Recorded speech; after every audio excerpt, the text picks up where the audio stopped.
মা যদি তাড়ায়া দেয় তখন বাবার কাছে আশ্রয় নেওয়া যায়, বাবা যখন তাড়ায়া দেয় তখন মার কাছে আশ্রয় নেওয়া যায়।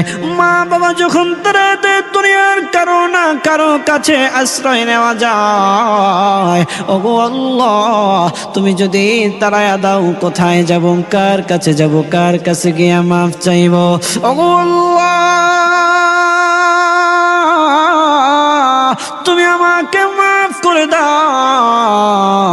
আল্লাহ গো, তুমি আমাকে মাফ করে দিলে তোমার কোনো দিকে কমবে না, তোমার কোনো দিকে বাড়বে না।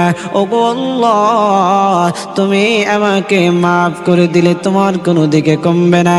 ওগো আল্লাহ, তুমি মাফ না করলে তোমার কোনো দিকে বাড়বে না। তোমার বাড়তে নেই, তোমার কমতে নেই গো আল্লাহ। আমি নাফরমান, আমি গুনাহগার, তুমি আমাকে মাফ